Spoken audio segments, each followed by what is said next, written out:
Yes, and start.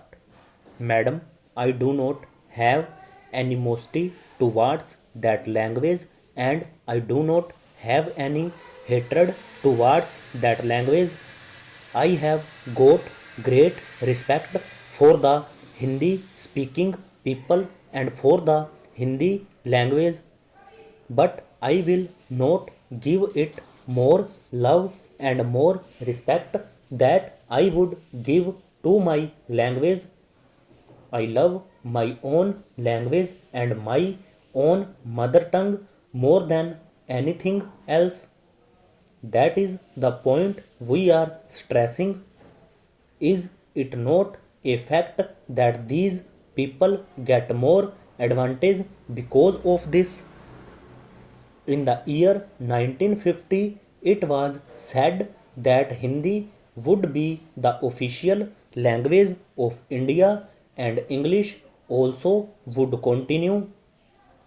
Then, in 1965, because of the agitation in the south, they extended it for another 10 years, and now they say that Hindi would be the sole official language.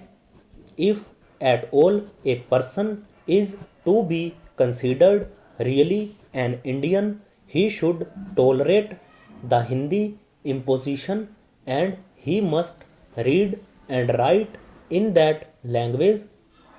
That is what it comes to. Then, madam, they say that Hindi is spoken by a majority of the people. What is majority or minority here? It is a sentimental issue and it should not be treated as a majority or minority issue. This has to be considered and treated as a matter of justice and truth. They should consult the people of South India on this issue. Fretting and fuming should not be the policy, and vindicativeness and vituperation should not be the policy. This is the real feeling of the people of the southern part of the country. Now, madam, some speaker just now mentioned that if you simply go into the markets of Chennai, you will find the people speaking in Hindi and understanding Hindi. Then I tell you one more thing about the Hindi language.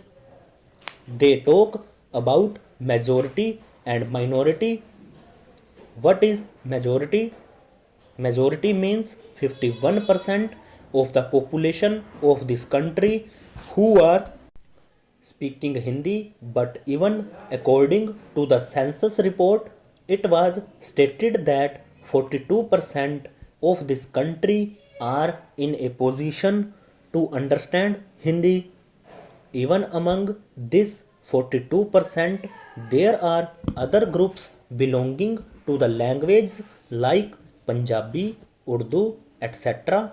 as such and so on. Even among this 42%, everybody is not in a position to understand Hindi at all. Even if that percent includes the people scattered all over the country throughout the length and breadth of the country, I can understand. But these people are confined to 3 or 4 states only, that is Rajasthan, Madhya Pradesh, Bihar, and Uttar Pradesh, simply because some people somewhere in the northern part of the country understand this language.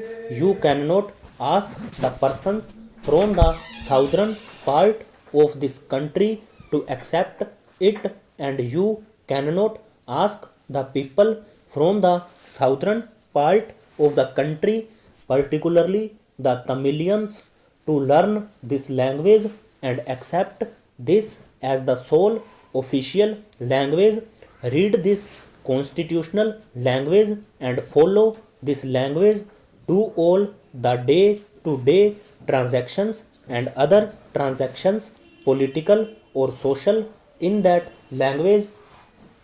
I have a very good language, a language which is very ancient. I do not know when it was born.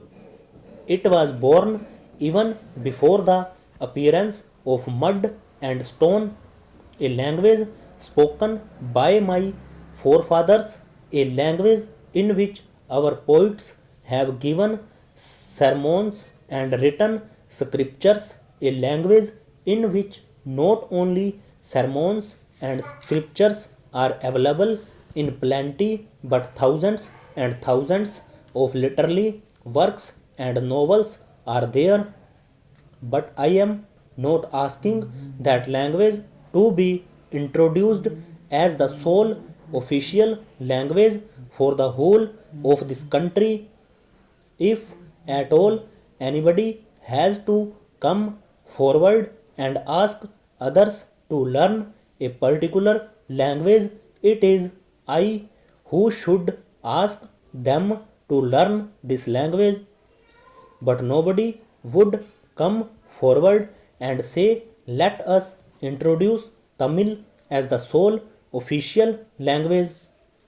Why don't you think that if you are really an Indian, you should have that important language which is your language?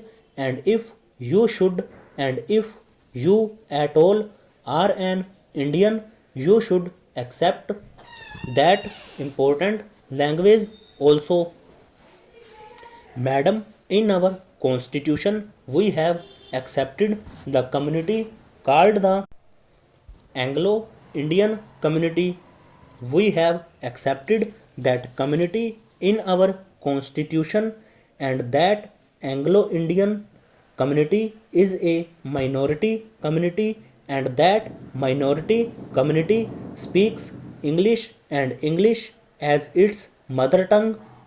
Then is it not the bounden duty of the citizens of India to think that English, which is spoken by this community and which community has been accepted in the constitution, is also accepted as one of the official languages?